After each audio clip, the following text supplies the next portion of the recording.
So what is going on, guys? This is Ryan here. And this is other Ryan here. This is Razbowski here.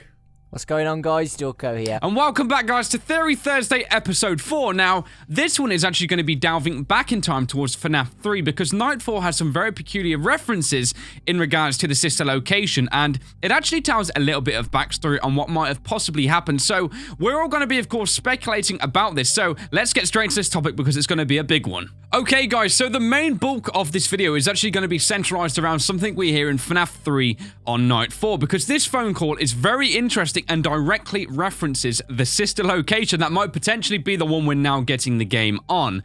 We get a lot of backstory on what might have potentially happened with not a whole lot of kind of in-depth information, which really leaves us all speculating up until we maybe get a new teaser or some kind of backstory on this, maybe like a synopsis on like the Steam page that may be coming over the next couple of months. But we have this multiple spring lock failure thing going on here, and we don't know why or how it really happened. So yeah, obviously in FNAF 3, like Ryan was just talking about the spring lock failures. See, a lot of us at the time was actually, because obviously Scott is introducing these new games now, the sister location, but obviously we knew nothing about this at that time, so it's impossible for us to kind of know that, you know, this was coming. But at the time, I think we believed that it was like Fredbear and Friends or something like that. Yeah, when it said sister location, it was just like it's probably going to be another like FNAF thing because they use like this. I actually remember saying this directly. We were like, oh yeah, they use sister location as a term for like another place. Yeah, I remember saying that. Yeah, but like I don't know, like going straight into my point, I think that it's a bit odd because basically they said that the suits are being retired, the springlock suits are being retired to an appropriate location, and at the time I think many of us believed that it was like FNAF 2 or something like that because of the withered animatronics and stuff like that. But now it's kind of, it makes you think, are these suits being retired to this underground bunker place? Because obviously we've discussed in the past, this does not look like something a child would want to go down. It looks like I mean, maybe the posters that we see on the things are just memorabilia of what they used to be. And this underground facility is where they take the rejected animatronics. That would explain why Baby says don't hold it against us, because something's happened in the past. That's why they're locked down there. Yeah. If that makes sense. Yeah, no, that totally makes sense. And this is the first time we ever hear of a sister location. So I remember back in Five Nights at Freddy's 3, once the game was beaten and we started really analyzing and going in depth to the phone calls, a lot of people made the connection between the Happiest Day minigame, because if you remember back to there was the there's lots of different masks, like different masks. They're not Freddy masks, Chica, because we did see them as you go to the final screen. But on the first two screens there was different things, and this is when Five Nights at Freddy's 4 was announced, we all assumed that maybe it's based on the sister location. It wasn't, so we always kind of had a little bit of a suspicion that somewhere there was going to be a sister location game. Whether Scott had that plan before or he saw the clamoring for it, we don't know that fact. But he has always had a sister location in mind. Yeah. And the point that I would like to bring up in this whole phone call here from Night 3 is about the technician. We'll go on to it in more detail later on, but to go back on what Ryan was saying about the springlock suits, you can kind of see how maybe these new animatronics go hand in hand with the springlock suits. Yes. Yep. They seem very, very versatile, and they've got all these moving parts. They're a lot more technical than, say, Freddy Fazbear or Foxy, the ones we know from Five Nights at Freddy's 1. So we can kind of see how maybe these match up, but maybe a newer version of them if this technician has gone and seen to them or fixed them up. Yeah, absolutely. Yeah. And we can go back, if these spring lock suits have been moved to this like factory or repair you know, storage facility where they're just keeping them. We'll go back to the teaser where people think that Springtrap, or not Springtrap then, like the old Spring Bonnie is in the reflection of Baby's nose. Yes. Some people think that is Springtrap. I don't know. But if it was, it would be really cool to see these new animatronics, but just see the lifeless, the lifeless animatronics of like the spring suits just there. Because that would back up the fact that this is that's the phone call, what phone guy was speaking about, that these springlock suits were moved to this location. I'm not talking about moved to the sister location, but from the sister location to this appropriate location to get worked on. And like Raz said, the technician, there's been theories that the technician is Purple Man, because he knows all about the springlock suits and stuff. and this is where he's well, if this is set into the future, this doesn't work, but let's say it was before the incident where Purple Man gets shoved into Springtrap and dies. Yes. That this is where Purple Man is fixing them, if he's a technician, or if it's just a normal technician. This is where he's been fixing them and working on them. Yeah. I was going to say, going off the actual Springlock failure suits, that if you actually quoting back to the Nightfall FNAF 3 phone call, he says basically they're being looked at by a technician. Until replacements arrive, you'll be expected to wear the temporary costumes provided to you. And he said, keep in mind that we were found on very short notice that questions about appropriateness or relevance should be deflected. Yeah. I think the main thing that's interesting for me, though, is when you look back at the phone calls throughout FNAF 3, as opposed to, like, the other ones, we hear about this sister location. That's referenced, so it's definitely a separate location. However, at the same time, the phone guy in the location where the calls are being made from is talking about a Spring Bonnie suit, which I believe to be the FNAF 1 really old location, because we said in like FNAF 3, that's where these little mini games seem to be taking place, meaning that the sister location and Spring Bonnie were both in two separate places. So why people might be seeing this reflection, I guess the only thing I can like think about is why this might be is because now they've all been moved to this storage area. That could be a possibility. So maybe they now all are in that same location. Yeah, there's definitely more than one Spring Bonnie suit, because in all of the mini games, I mean the FNAF 4 location for a start, there's one on the stage which looks completely different than what Purple Man puts on. And also in the parts room, the Spring Bonnie on the shelf doesn't look like any of the other ones either. That's right, yeah. But hold on, I had a really good idea. That's all right. I'm going to go back to the novel for a sec. Yeah. Spoilers for anybody, but, you know, it's been out for a while, so skip this part if you don't want to know. In the Silver Eyes novel, in the parts room, there is actually different costumes, Raz. Do you remember how there's like a green mask and there's a purple body and stuff? And if Scott said this is canon, the book, so... these costumes could have been the temporary costumes. Yeah, definitely. We've never seen an animatronic with a green mask or a purple body or a pink mask. That's what it was talking about in the novel. Yes.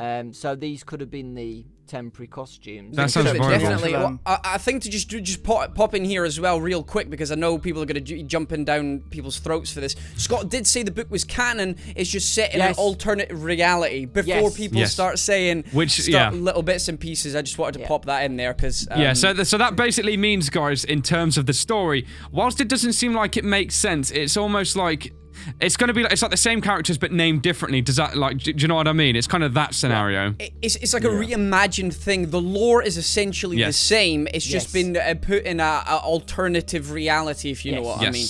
Which is interesting.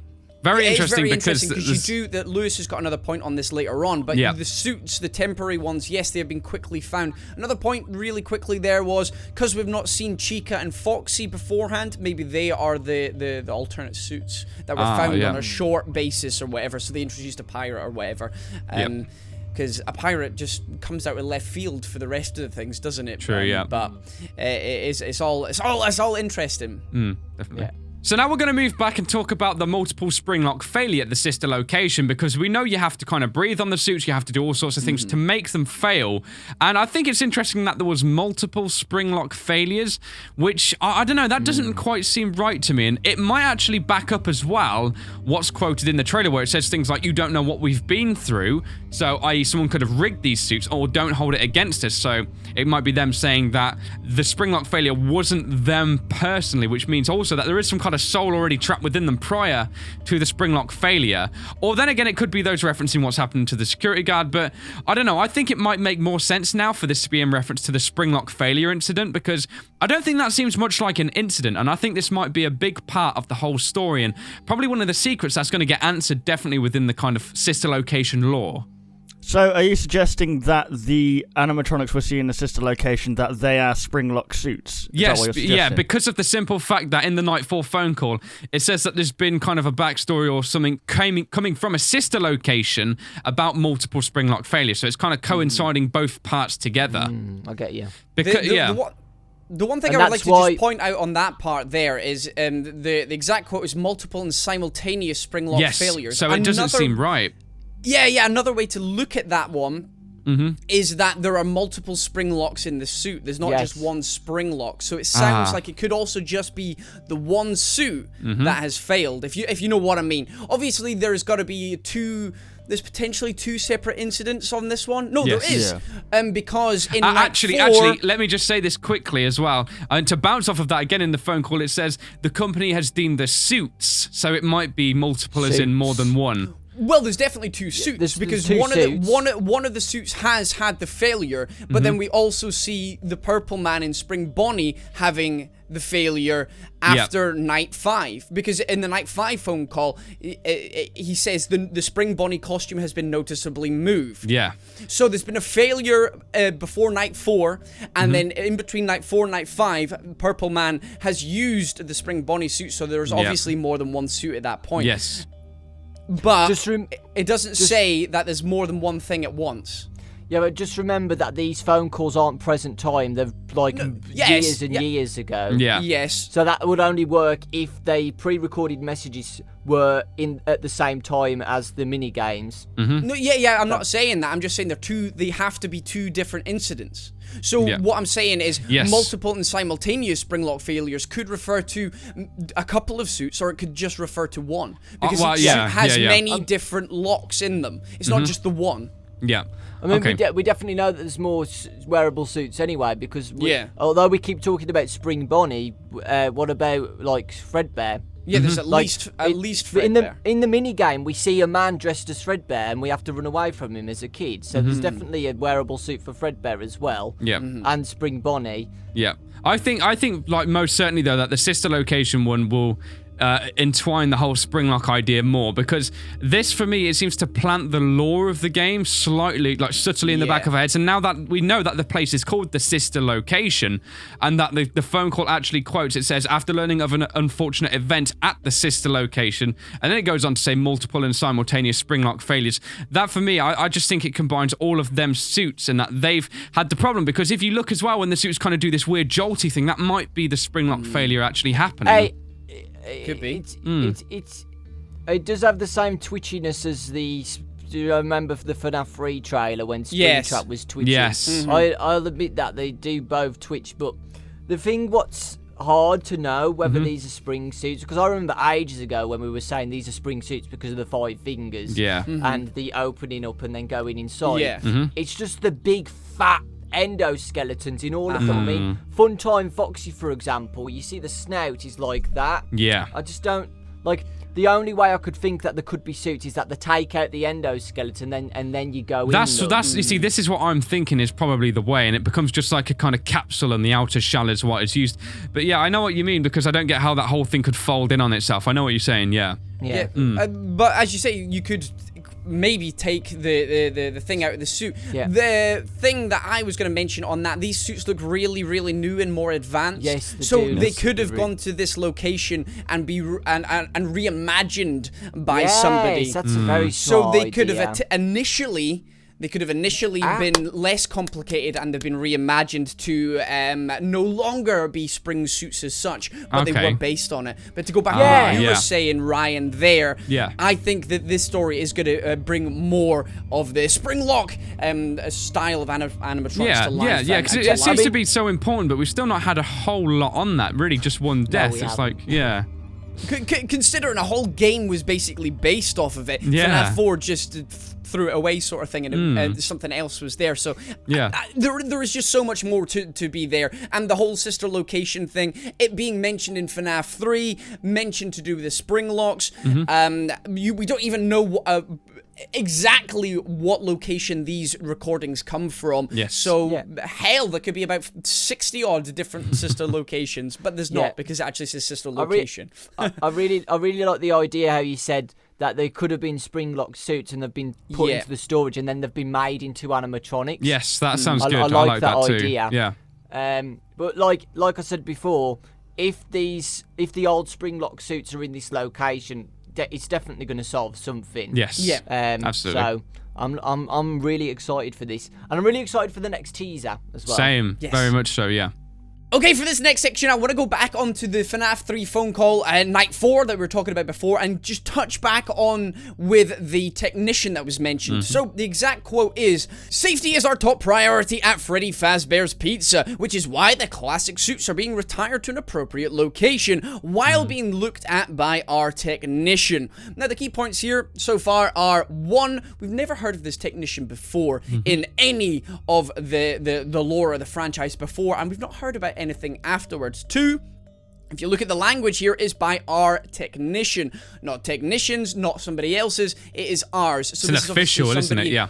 This is somebody who's very, very familiar with the suits. That's a good point. So it's someone that's potentially built the actual design for these and has to know them. Yes, I think it is the creator of the suits, whoever this person is. And I think this person can tie quite well into the sister location. As I think it was other Ryan that mentioned earlier on that these the appropriate location could be what we are looking at in the Five Nights at Freddy's sister location trailer. This is where these suits could potentially be reimagined, remastered, or fixed up into the state that we see them as today.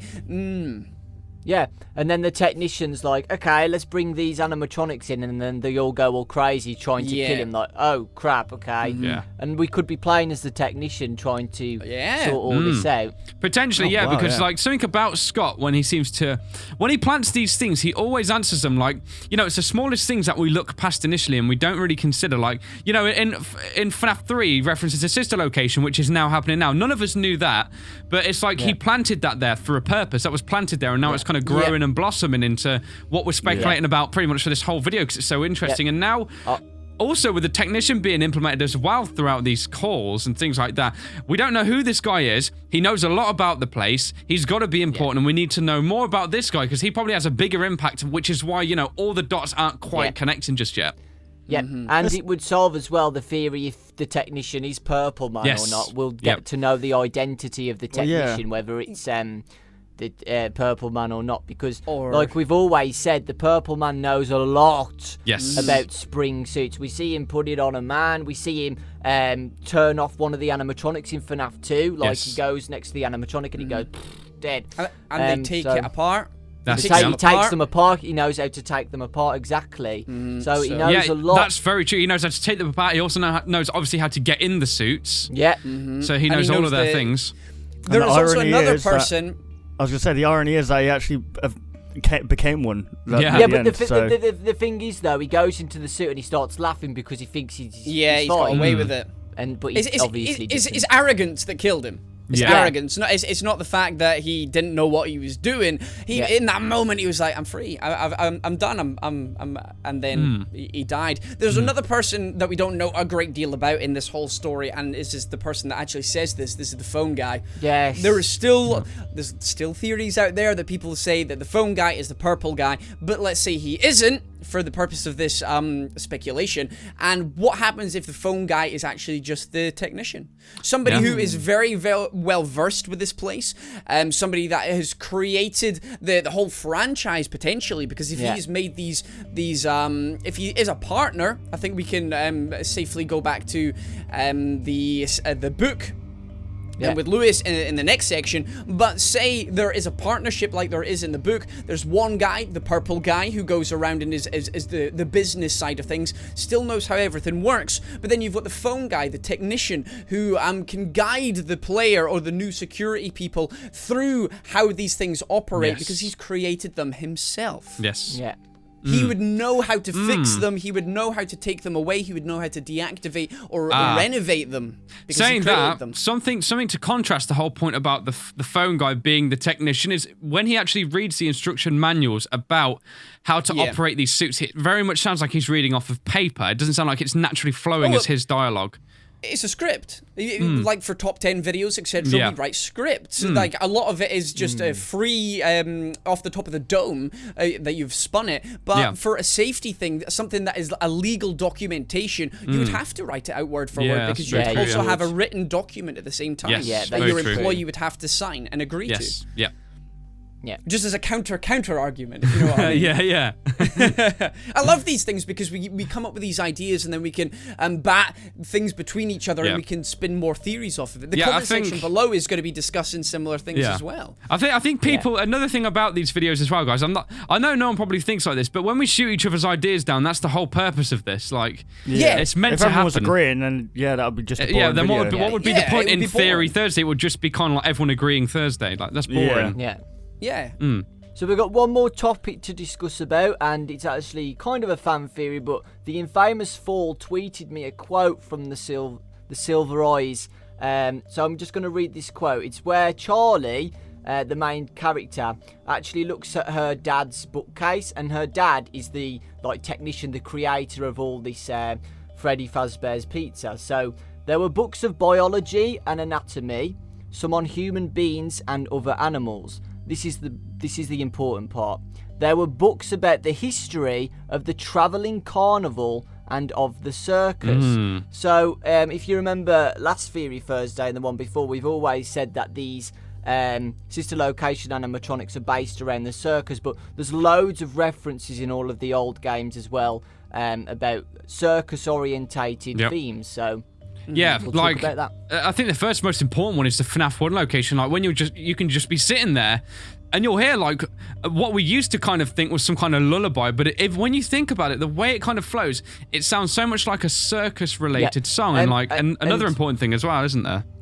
Yeah, we went in, like you just said, in the game files, that song is called Circus. Right. Yeah. Seriously, it doesn't seem like that. Some things can be coincidence, but when it's referenced in a book, now we're getting quotes. The characters seem to be designed in a totally different orientation to the way these guys might be entertaining if you're eating food. Circus music, it's like too much is kind of coming together here.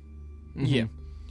As well as that, in Five Nights at Freddy's 2, one of the challenges is called Freddy's Circus. Yes. So.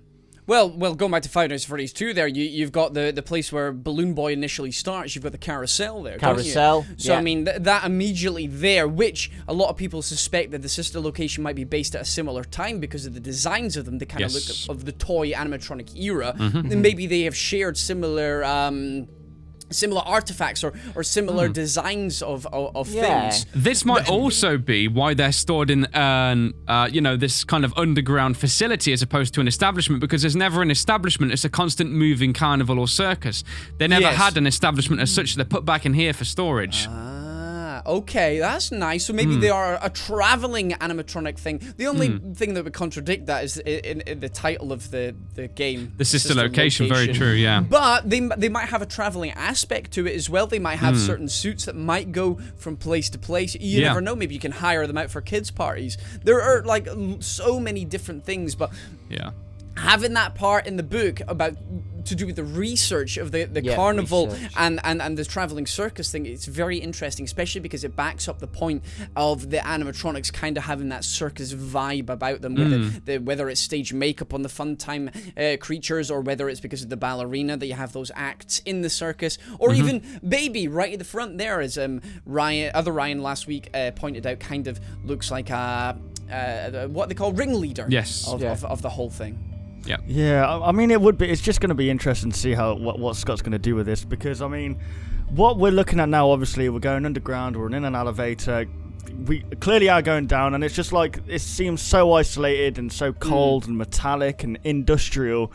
I just think that maybe with the technician looking after these suits, something's gone wrong, and I think that, as we said last time, during as the nights end, or however it's going to pan out, that's when we're going to go back to maybe when there was back in their circus days or whatever they're doing, and something happened maybe at one of these shows. Yeah, that's a good idea. I think the mini games could be just telling the story on why this has happened in the first place. I think an interesting thing will be the fact that they have voices, so I think that's going to tell some of the story more verbally too, rather than just leaving us to completely speculate on what's going on. I think it's going to be like we're going to get a lot more from them there. Yeah, that's like, a good I point. Reckon there'll be like Easter eggs, I reckon, where like you'll be playing and then someone will say something and it'll be backwards or something, and it'll be like that'll be awesome. Yeah, that's actually a great idea. Like, maybe you go into a specific camera and it might tell you something about the story or what happened. Yeah, Well, I you mean, know that Scott's going to add stuff like that in anyway. Yeah. Of course he will. Golden Freddy in the first game was a 1 in X amount, but it was a huge thing. Yeah. And then Golden Freddy's become a massive part of the story now. Yeah. I mean, he was originally called Bloody Yellow Bear for a start. Yeah. Yeah, and also in FNAF 1 again, on the right side as well, Yes. we saw the articles about what's happened. Yes. Like the missing children incident and it Yeah. being shut down. Yeah. So, yeah. I want to see that again. I another- definitely want to see that again. Or similar to that.